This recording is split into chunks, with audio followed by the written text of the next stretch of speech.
still to this day, when I think about it, it hurts me. Here it is that I'm having a conversation with a colleague. Her team, her whole entire team at that stage had moved to Constantia, so they were not even always in the building anymore. So essentially seeing her was like, oh, fancy to see you here, it's been a minute, because I just have one every day anymore.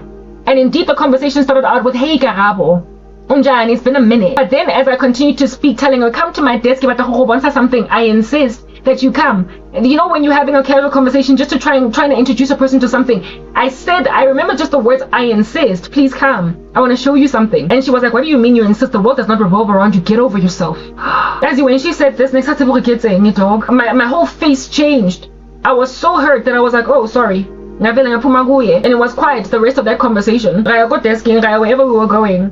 And I reparted ways. It was like, okay, Shabba. She broke my heart. I don't know if she saw that she broke my heart, but something made her do that. Something caused her to essentially believe that I so believe that the world revolves around me, that when I ask her very casually and also very innocently to come to my desk, I want to show her something, and then use language like I insist, because it's excited language, that she would then go on to say, that thing, we are at her mercy, that she's a queen, poising herself. She was hanging out with people. They were talking about me as one who is arrogant, based on Ingi, because I was junior to them. I was yet to be a project manager. I was still kind of frumpy in the way I used to dress because I was yet to upgrade my wardrobe. I was kind of chubby because during that time I was dating a guy that made me eat too much McDonald's, or rather with him I was so comfortable that I was eating a whole bunch of McDonald's. So in my physical appearance, I was sort of kind of black, and so too was my socioeconomic standing, my career echelonic level lower than everybody else's. I was still an administrator, and yet even in this lowly position in comparison to them who were doing better than me in their careers and who had more going for themselves than me, they nonetheless found it within themselves to hang with each other and call me arrogant, say that say that I think the world revolves around me. And this conversation coming out of what we don't know, it got to this chick, until thanks to being influenced by this batch of females, she then made a decision, even though we had a very neutral relationship that was respectful between each other. When I said something that came out of my mouth that she then perceived from that vantage point, decided to go and say to me that I am arrogant, who I think I am, the world doesn't revolve around me. She broke my heart, but ever since that day, and I became just hi-bye to her and stopped trying to have lengthy conversations. From that day, I decided that going forward, our relationship is just hello, goodbye. Isn't me you're looking for? Yeah, I guess I that rebuffed me like this. It hurt, it stung. She was a complete stranger that made a decision to do this.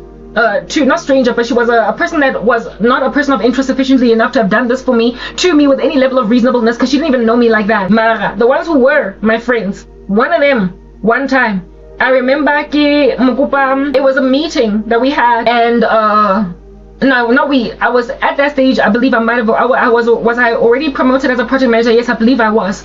For MTN, let me rather say, I was going into a meeting, and my charger, laptop, nearly got desking, and I saw this chick, and while my desk was like really far away, she was like right here, and laptop charger thing in her hand, and I then was like, let's say her name was Honey. I was like, hey Honey, kupa charger laptop, and she was like, no, it's fine, and besides I'm almost done. I don't think I'm going to be doing anything anymore, and after my battery's fully charged, just make sure to bring it back or leave it go desking, or whatever.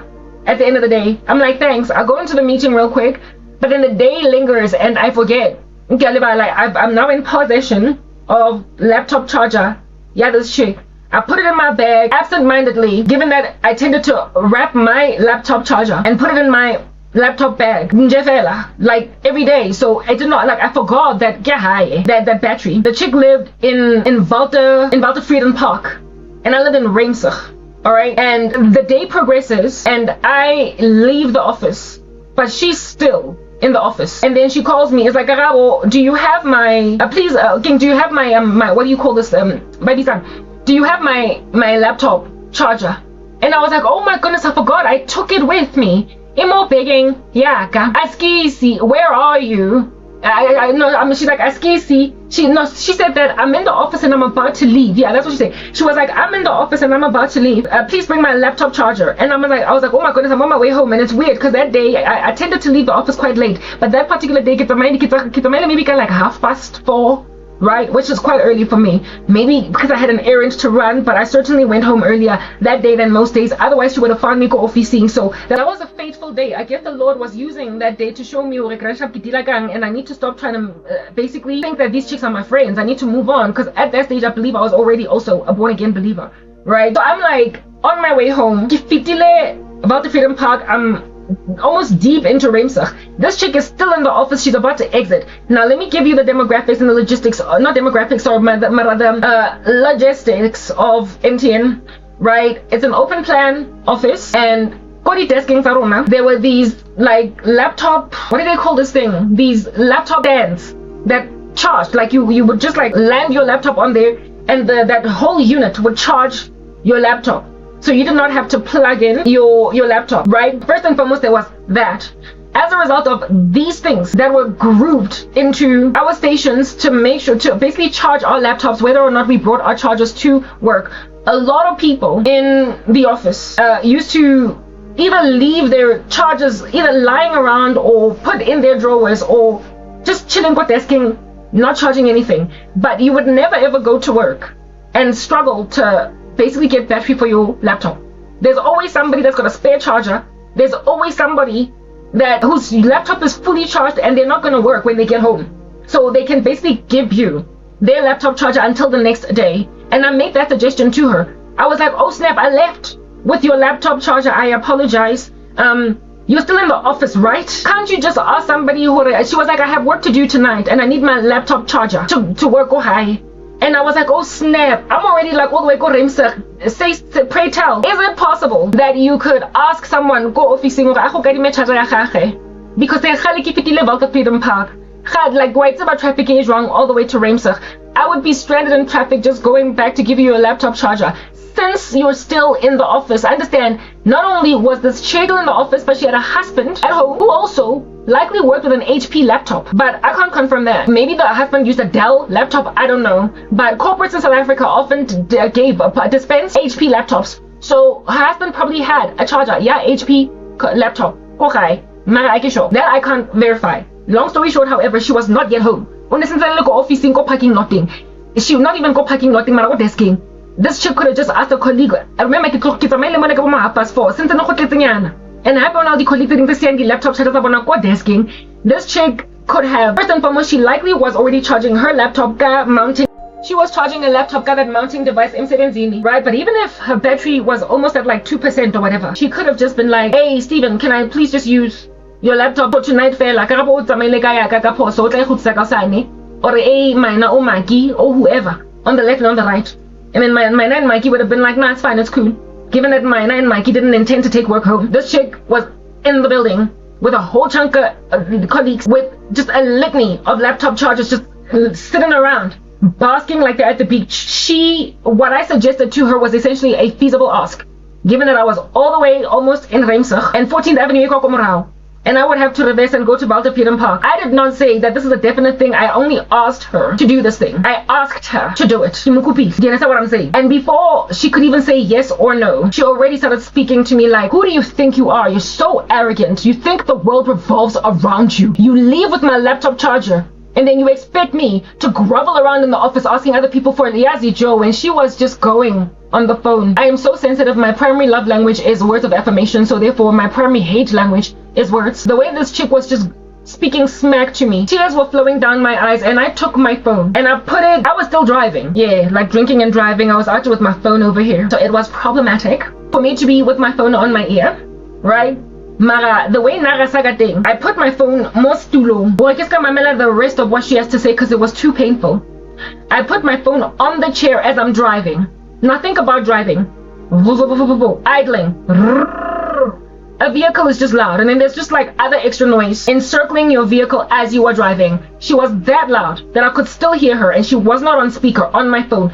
Angraseta speaking to me about how it is that I'm condescending, I think I'm special. I think I'm wonderful. I think the world revolves around me. I need to get out. It's like she was vomiting. And this was the one opportunity. It was her last chance. She imagined this was her shot to come at me. Thing is, she's always wanted to tell me where to get off. She figured that she's gonna spend 5 minutes cussing me out over a laptop charger in the office. The way she was so loud, I would imagine she had to go and close herself in a boardroom just to tell me where to get off. And since I was so sensitive, and since I was not about to hang up on a person that's out here telling me where to get off, especially considering it is her laptop charger and I am here, the one that is in the mistake, I just put it down there and heard her voice from a distance. I put it down there and listened to her voice from a distance. Bustling traffic encircling me. Just got the exhaust engine in the ras. And finally, when she stopped yelling and screaming at me. And she had hung up. I did not hear her saying, what you gotta say, what you gotta say. She basically just vomited, said whatever she wanted to say. What droppy phone? Droppy phone was likely also like, mwah. I cried on my way home. I didn't say anything. I didn't respond to her. I listened, nothing. The next morning, I went to desk and I dropped off charger on her desk. She wasn't there. Mara, you could see when I did finally see her again, just kind of walking up and down in the building, that she was ashamed of herself. Hi, smile. Hi, how are you? It's like she was sorry. It's like she knew that she was entirely out of line and inappropriate, and that she said things that she's always wanted to say. And the one avenue that was open for her to say it, she said it. She made me basically seem like this thing that thinks everything is about me. That day she smiled at me, but going forward, she became cold as ice. Took away my career, took away my prospects for marriage. I dreamt about her driving me around in her black Mercedes. Listen, this chick came at me with lots of witchcraft. And I cut that day. And in and of herself we bonta. In on a terrace because in a little bamboo that it thinks are special. So because over the smallest little infraction I walk in, what is that then and I have had so many people do that to me in history, who showed glimpses of what under heaven is really going on in their hearts concerning me. But because they felt so trashy after evidencing themselves as below the belt and insane, they then decided to listen. I cannot be found wanting in a way that's going to evidence me as so jealous that I'm out here bullying a woman. But I can bewitch her so she can fall flat on the ground, in her place. So they went from these kind of below the belt antics over the smallest little sentence I speak to, okay, I won't argue with you anymore, Karabo. Neither am I going to tell you where to get off. I'm just going to bewitch the crap out of you. That same chick with a whole bunch of my friends started hanging out. They started hanging out with each other at each other's houses, and I would find out the next Monday, that go somebody's house, a swimming meeting, where it is that they were roaming around in all of their bikinis. Baswim, risky me guys. Don't act like I'm not one of you. I've always been one of you. Why am I man watch this event? So when I started noticing that they were leaving me out of the office events, when one chick I invited her as a friend on Facebook, and she flat out denied my request. We're friends at work. How did I even find her Facebook page? Because one of the chicks with whom I was friends on Facebook, that cussed me out over the phone. I noticed that she was tagged in a photograph or something she was friends with this colleague. So of course, a clicky friend request easily. It's just like proper. And I asked for friend. No response did I get from this friend request over a couple of days. And I thought that maybe she's not active on Facebook. But when I went back to that friend request, it was basically back to ask friend. Essentially, she declined my friend request. This one, however, was honest. This one was entirely honest. I said to her, "Kukupila friend request go Facebook. Why usang accept as umngani?" She was like, "Yo, Karabo, ake batlo tlo ba mngani wa ka go Facebook. Next thing batho bang tsebang, ba tlo klika mo dinepeng tsa hao or ntwe wena o etsang or whatever. Ebe ba bona." She flat out said, "I am too jealous of you to accept you as a friend because my friends might notice that you're my friend and click on your stuff and start out your ogling all up in this grill and ask about you." She was at least honest enough to let me know that that's what's going on. But stuff like this was what was giving. Stuff like this was going down. So if at all Abangani would do stuff like this to me, to a point where I would feel so out on a limb, I was always crying, I was always praying, I was always asking God, I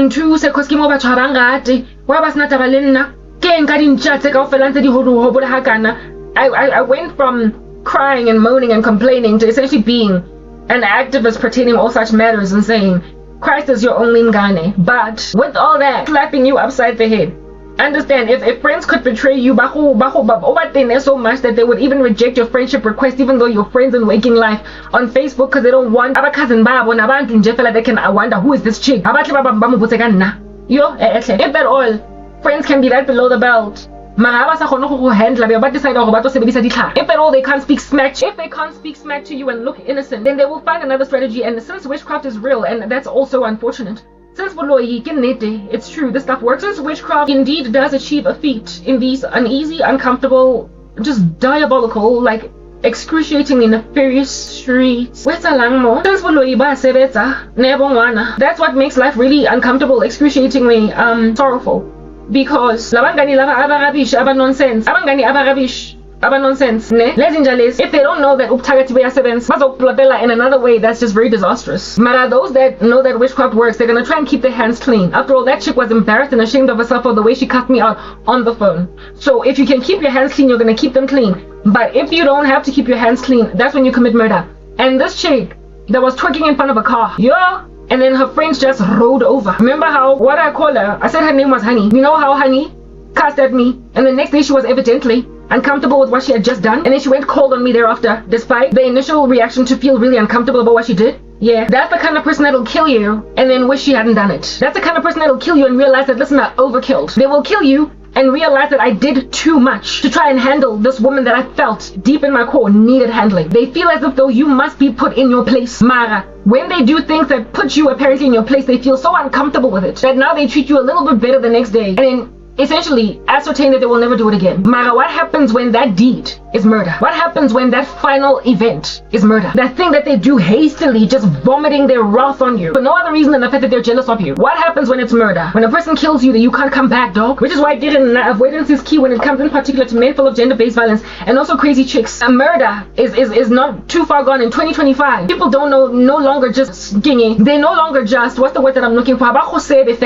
They don't just conveniently neglect to remember to invite you to events. They don't just burst out vitriol all up in your grill when you're having a casual conversation with you. Now, in that wrath of envy, they can literally ride their vehicles over your body. They can literally ride their vehicles over your body, end your life, because they felt like you deserved to die. And then after killing you, literally say, mwah, and then go home and realize that, oh, I've just killed someone, regret it, and then come back to the crime scene with their husband to cover their tracks. That's what happened with this woman. Her friend was twerking in front of the car.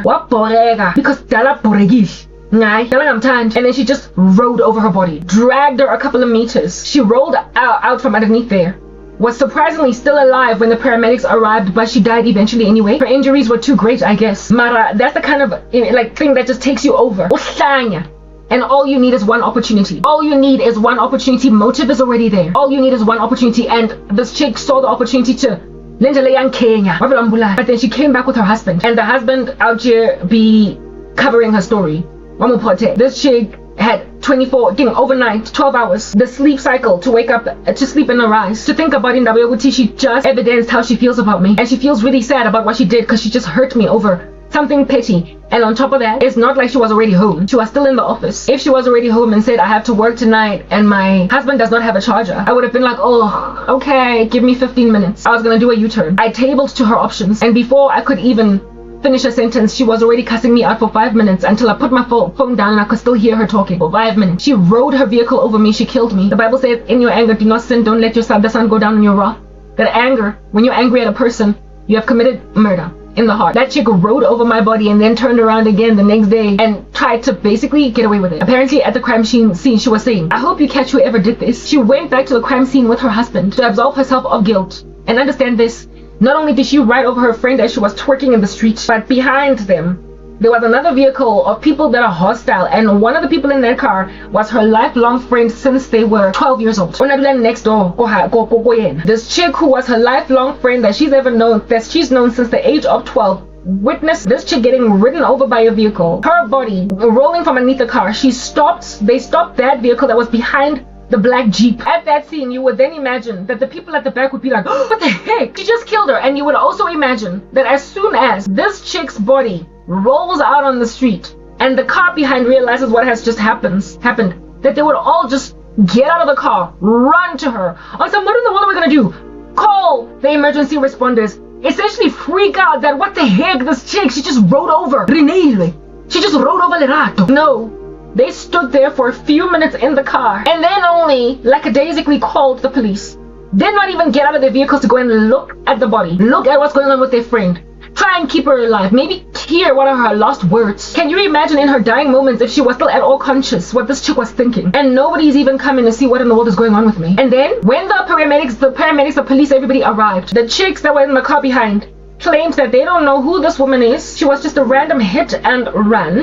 They just found her body and called the paramedics. This is a childhood friend from the age of 12. Said that she doesn't know who this chick is. They were just riding behind a vehicle that hit and run a pedestrian. And we are the ones that called the police. They said that to the police. The two friends that were in this car at the back said that to the police. I mean, that level of betrayal. Either they all plotted and schemed together, or they were so in it against her with the other chick in the front that rode over the vehicle over her that they felt she deserved it. The one that was behind attended the funeral. I don't know why the mother accommodated her going to the funeral of this chick that died, because you wouldn't even tell the police who rode over my daughter. You wouldn't even tell the police who killed my child. Well, ain't nobody ought to be supposed to be twerking it up a storm. Ain't nobody ought to be supposed to be getting hit by a car by her friend while twerking. Whether or not twerking is right, that is irrelevant. That is what under heaven is going on in this 2025. That's the level of betrayal happening among friends. And other friends feeling that that happened to me at MTN a couple of years ago when I lost everything. All of the people that I thought were my friends listened. They were like, "Una papa vel." Who did she think she was? Never mind friends in the building where I used to work, as colleagues that were also friends, but also people in my ecosystem, my periphery, friends, family members. They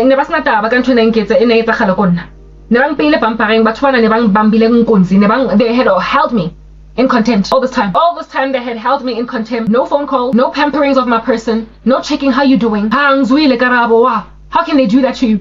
Tell me what's going on. Nothing. Where was everyone that I was hanging with? Where was everyone that I was riding with? They had something in that when what happened to me happened, they made a decision rather and say to themselves, who did she think she was? Oh, how the mighty have fallen. That's how they all received my downfall. I mean, by the time what happened to me at MTN happened, I was already divorced from the Kimzeo. Because I was already noticing what I snack. So I was already kind of like a bit of a lone ranger. Because I was now, like I said, my only pain was Jesus. Marasti, to pride yourself in what happened, the worst pain was in family members' reaction to me. No care, no love, no, what the heck? Why are they doing this to you? No trying to see what they can do to help litigate my case. My mother is in HR. No help there. Like, yo, betrayal. What I'm trying to get at, and then after, not even after, but before I lost everything, I got so many dreams of one of my cousins doing a human sacrifice ritual on me and it failing and her being all frustrated. But I keep on living. I then got a whole bunch of dreams about her doing other strange things to me, seeing as she couldn't kill me. This is a person that I would have, if at all I was in the world, twerked in front of her vehicle and then just in a steam decided to ride over my body and then gone home to get an alibi from her husband, following which she would then regret killing me by in the moment of irritation because who do you think you are? You're not special. You with your freaking twerking in front of my car. She would have just killed me and then regretted it. But by then, where am I? In Hades. But thank God I was no longer twerking in front of cars. Besides, I was never the kind to be twerking in clubs anyway. But imagine if one of my friends might decide to drive over me as I am busy dancing it up a storm at a party. Ugh, you and your career. Ugh, you and your car. Ugh, you and your education. Ugh. So in a moment of opportunity, make a decision. Just drive over my body and kill me while I'm busy dancing, thinking that I'm there named Pinchesam, thinking that I am there Lili Libanga. Fine, so I wasn't killed back then. But what I'm getting at is that this story left a great deal of PTSD in my bones because I could relate with a dead lady. Why? Because Naomi, I have been surprised.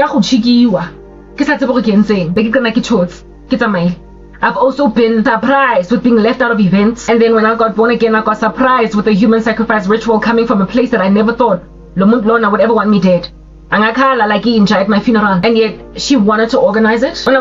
As soon as they told her give up somebody in her cult, it was easy for her to say, I'll give you Garabo anyway. The muntu was ready to live without me. She was happy to attend le content. Le memorial service in youth how Garabo was so sweet. She was happy to read a wreath at my funeral. A human sacrifice would have been done by her. Vegetable. She was going to sing lesson to my mom, being my own family member, for a car accident that I got into mysteriously as I was getting off the N1 highway. Garabo died in a car accident Trina ene anjane tlolla lifung laka. Ona tlo comfortwa ke batho because she was among the closest people to me. Le ba bozothi askis. Ona tlo like di things tse imelang. They are all genuinely bereaved and genuinely taken aback by all this death. Yes, she would have been the one who caused it. A surprise. Jack in the box, ya puma ya surprise. Lo mzalwane. Ya puma. Wapa. Hade. Oh, oh, polusite. Not today. Weekends are a little murder ambulant.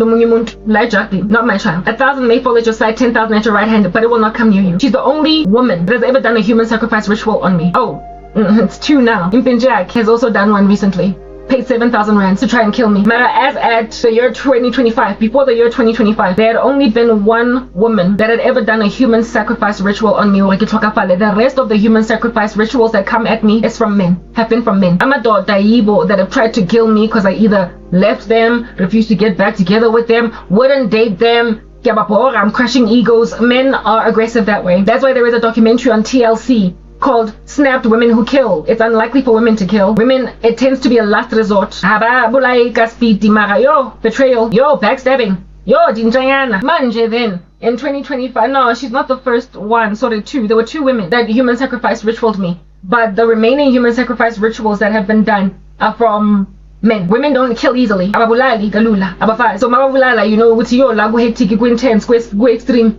I can see what it would take for you to actually be wielding a knife and, you know, driving it into the body of a man or whatever. Mara, I guess, yeah, everybody has their motive. Everybody has their reason for finally getting there. Type setup thing.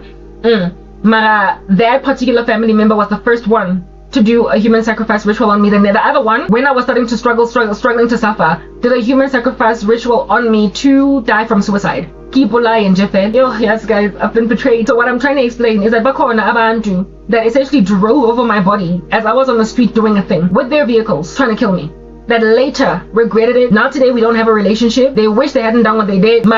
It doesn't matter that they wish they hadn't done what they did, because at the end of the day, given that they did what they did, I would have died. So they would have only regretted, like the kind of man that kills his wife and then says, but baby, why did you make me do it? Regretting it later. I dodged the bullet. But yeah. So I could relate with Story Sayelesa, that chick that was murdered, because now today I'm being killed by a chick that I used to jive with. It's ironic. I'm being killed by a chick that I used to jive with that just feels like, ugh, and she's actively planning my suicide.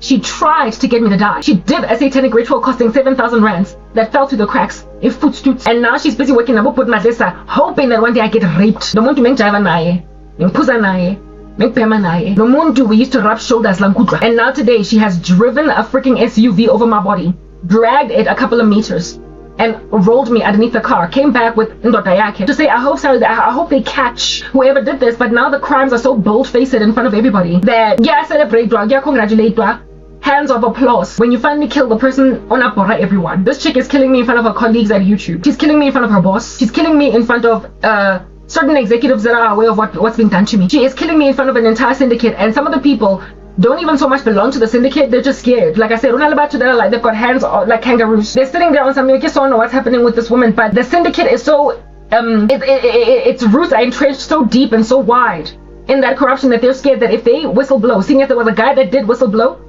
and he was ignored entirely, nothing was done to this chick. She was given a written warning as a result of the whistleblowing of one of the moderators. She was given a written warning because actually it's a guy, a dude, a young man, went and told on her as to what she's doing to me. Bamnikeza a written warning so as to appease the whistleblower. I get how to a written warning. They must then stop doing what they're doing, right? He reported this chick to the boss because the boss did not want to look like he's in on it. A written warning. The persecution of my person has not stopped. At the observation of this uncomfortable monitor, employee at YouTube. This young man is now sitting desking on some.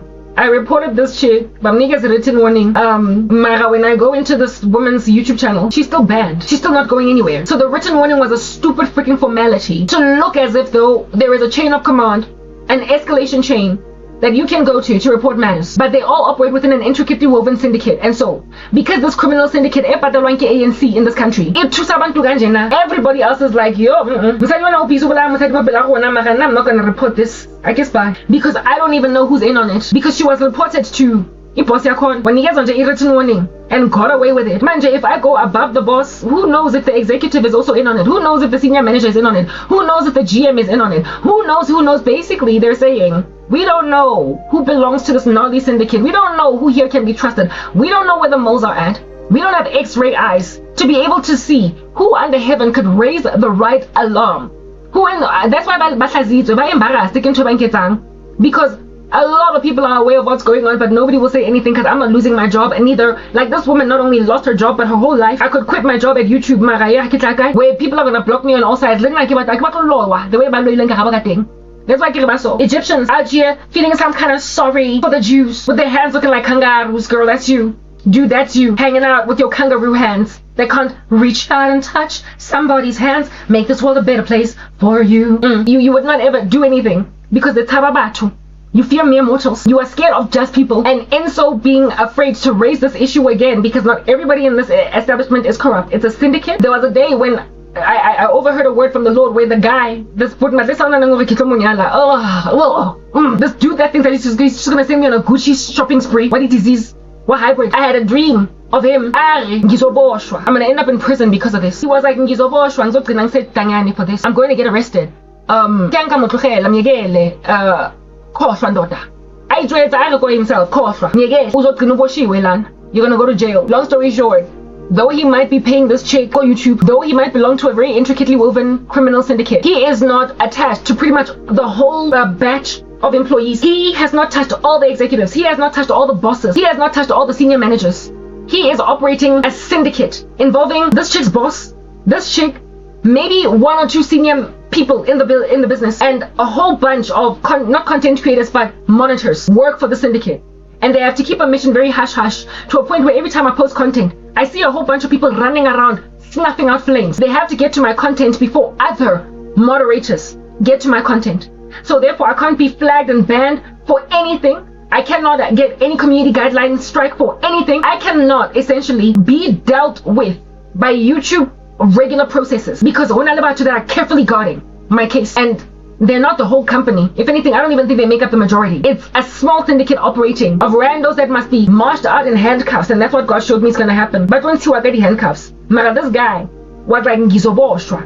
He is a CEO where he works. I don't believe YouTube. I don't believe, otherwise everybody would be in danger. He in and of himself, he is within the capacity of a CEO where it is that he is a boss guy. He is enabled by the steam of the crazy ANC government, and he is also one of those lackluster workmanship don't make no kind of sense, but you're still a construction boss type man. And he is aware that if at all his criminal syndicate gets unraveled, right next to a whole bunch of these tiny little monitors at YouTube. Bossy, this chick also is in on it. That's why the dude, all whistleblowing, nothing, it went over the head.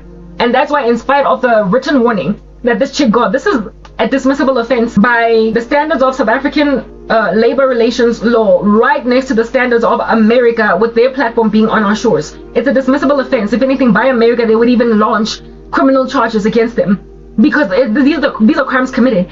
Yet this chick got only a written warning, and even then I don't even think it was a final written warning. And this written warning had to be given just to basically present face. Mara, in spite of the written warning, I still was not set free, because at the end of the day, imali zabo ama pocket wabo alignwa yile CEO nendo takona no baba khona. Now wonke lama cult members that are looking at me ingati one day I'm gonna be there. They're looking at me like one day look and I'm side piece. Bazitshela ukuthi may the best men win. They're bidding for me.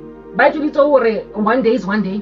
And ntotse ke di buang batsogile ka tsona, mara still nonetheless ke pushwa. The last content that I posted, I saw a mass exodus, as in abantu babalega of young men running away from my ministry in flight from the wrath of God. So essentially, they've got skeleton staff. Some people have skedaddled, they've fled. But I saba into that I am. Kodwa kunabantu that are gonna hold on to their guns. Bazitshela ukuthi over my dead body before I let you go, Karabo, you're mine.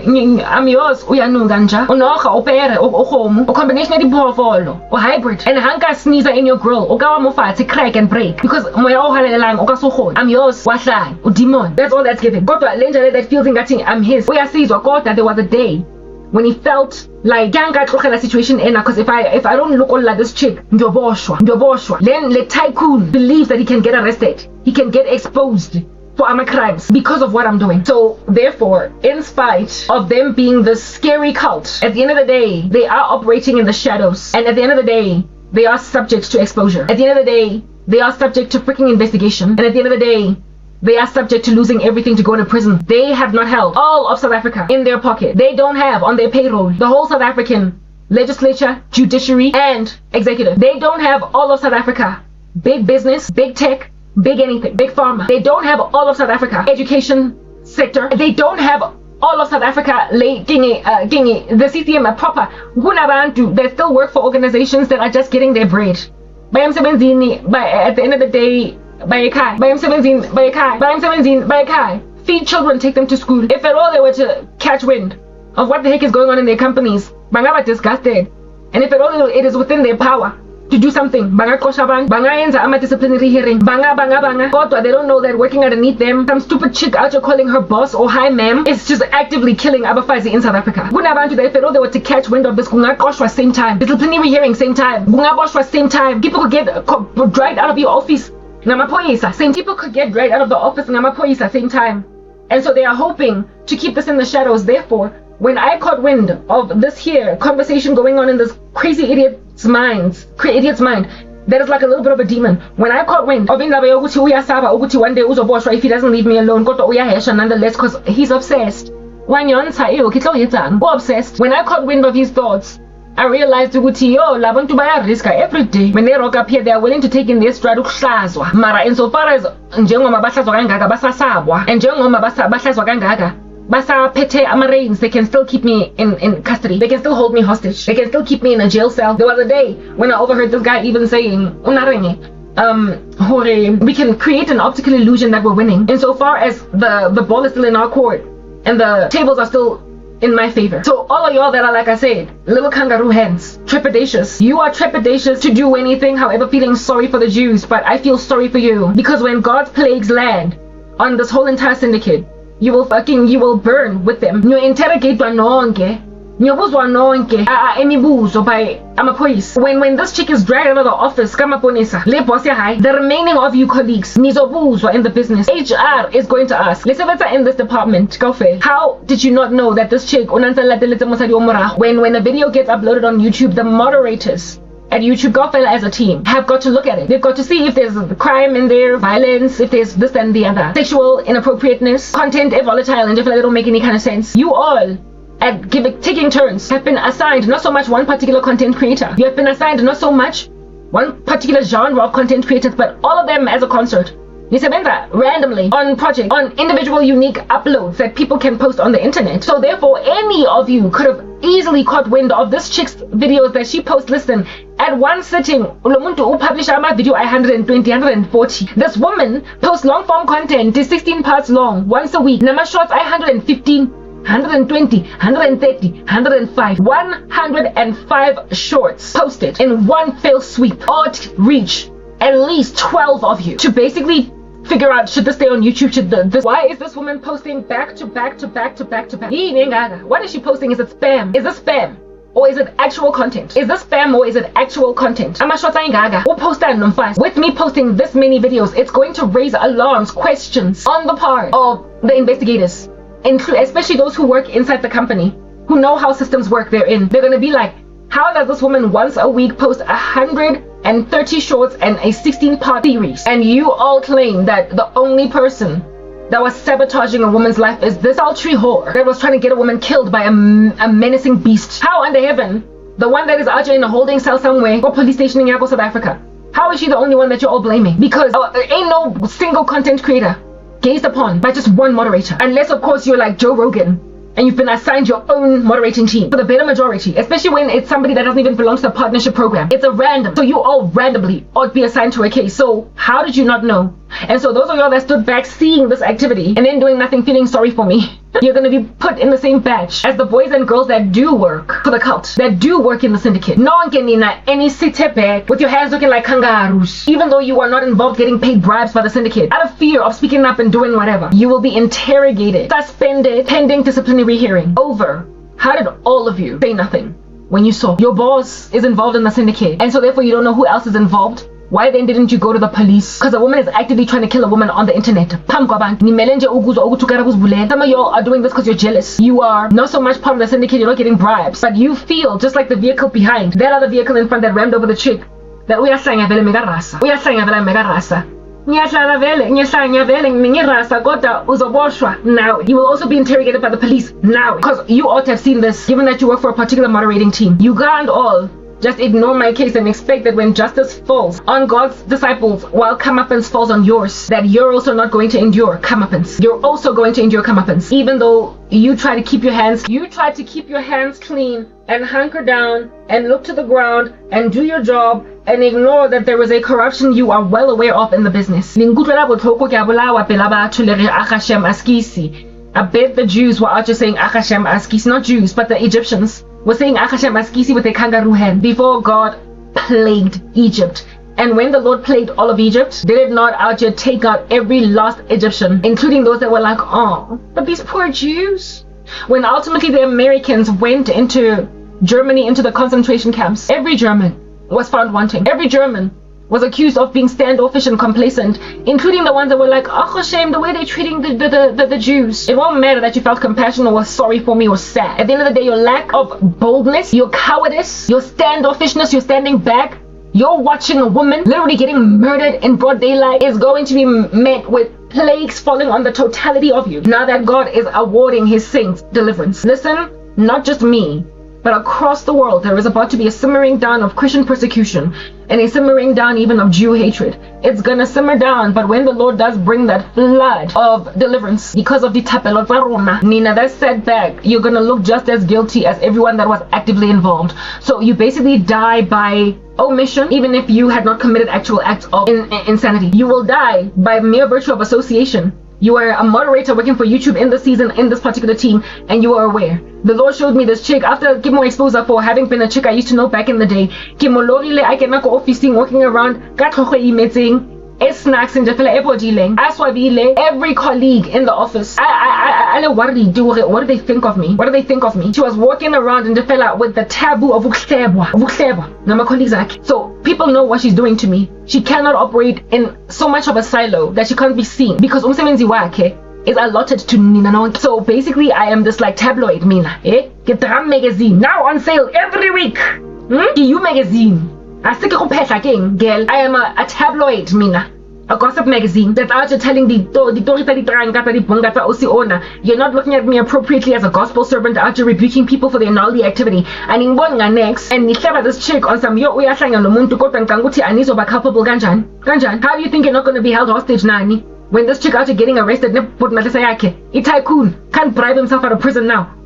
Utabu mina time and time again. I told you on a loop again. So kabarwa largely American media. Because South African media is going to be embarrassed. So you're going to see it out in Fox News. It's going to get covered by mainstream media in the US because of what you did to their platforms. And South Africa is going to be too ashamed to talk about it too much. So I understand lo twariswa only because it's going to be American investigation and not so much South African corruption. Everyone keep on knocking on Ninjeleng SWAT team. I told you about FBI. I told you about American agencies out here basically combing stuff out, but there's a mole among you. International structures that are calling for you guys to be handled in accordance to international law based on your infringements of US sovereignty. Because when you're out here hanging out, go YouTube South Africa, it's like you are at the US embassy. It's like you are basically on US soil even though you are in a foreign country. They never ever sold to your nation their business, only delegated certain responsibilities for you to administrate. Therefore, when you commit infringements on their platforms, you're basically like one that's out here dropping a bomb in an American state, in an American university. You will be tried by international standards, and your news are going to be aired on largely American television, more than South African television. There will be an embarrassment in South Africa. Why? Because our news networks, I told you, that I got a dream where the Lord showed me that if it all like I were to get martyred, everybody would say, ANC. Our news networks are controlled by the ANC. We know that. The narrative is controlled by them. That's why it's so largely left. And so SABC News, don't tell me anything about ENCA. Don't even tell me about Radio 702.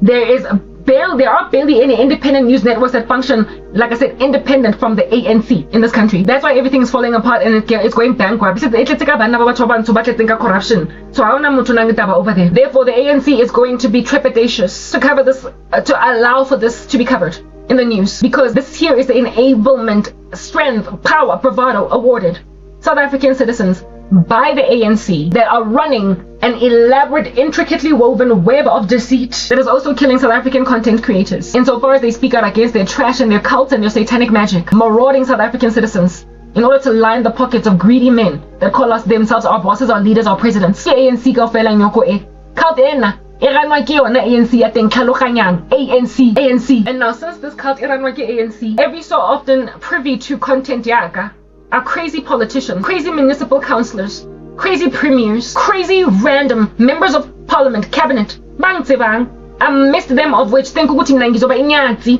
yenja yomkhaba yalikoko etinang esinaxa bhorang kitaba hore ha ke batle because impi ha ingtshwanele ena hape ke hybrid. Abantu that work in big business and in politics, some of your biggest and baddest random favorite politicians out here be involved in watching my case. That's why ke shebile ke bana ba nang tšhelete ene ngata, ke shebile ke bana ba nang le tšhelete ene ngata. God won't show me exactly who, because vele ha ba tloga ke ntsha batho ba ka ba bitso. Mara on the day when Natim Tetra fell off a building, go France, go Paris, I didn't bet on that ndaba, because for me it's like another one bites the dust. Bonke la bantu ba corrupt, go fella, they're involved in the syndicate, go fella ke di Illuminati, go fella, they are Freemasons, bonke they're doing something strange to this country. So when one falls off a building, he's missing a step or whatever, likely he was judged by God. Judgment falling on them. That's why what's the name of those psalms again? Imprecatory psalms. Imithandazo yami are imprecatory. So mangibona abantu babulalwa la eMzansi that are in not only big business but also in parliament, not parliament, yeah, that too, mara government. Ha ke bona di government official le di big business bosses di tlhokafala. Ke re khavele pa. When I see some celebrities drop dead, I'm like pa, because nyazi abantu they're involved in this thing engimoshela impilo. I am aware of it. So I feel nothing for my envoys out here falling on buildings in France. There ought to be more. I feel like Natim Tetra is just like one little person. Why am I building fella is like the pillars Samson that ought to be lambasting all the Philistines in his death, killing more of them than he did when he was alive. I get the why the union buildings in Jeffela these are KVN on when they're hosting a meeting every cantankerous. It let's remember party is Naxia Julius Malema, ANC. EFF, ANC, IFP, and building must just fall on them. But again, they're not all crazy. There are some who are innocent. So I guess they can't have one building just mow all of them to the ground. There are the remnant. There will always be a remnant where there is a praying conglomerate in a country that are trying to strive against it. Mara remnant is or snuff out is or chula. They are kicking the last kicks of a dying horse. It's a failing regime. It's like the Khamenei regime in Iran. It is on its way out. It can't even give its people water, and yet it's holding on to power for dear life. The corruption ultimately caves in on them, but you can't ask for a national monument that houses MPs and presidents and whatnot to just fall on people. All you can do is ask the Lord to judge each of them individually.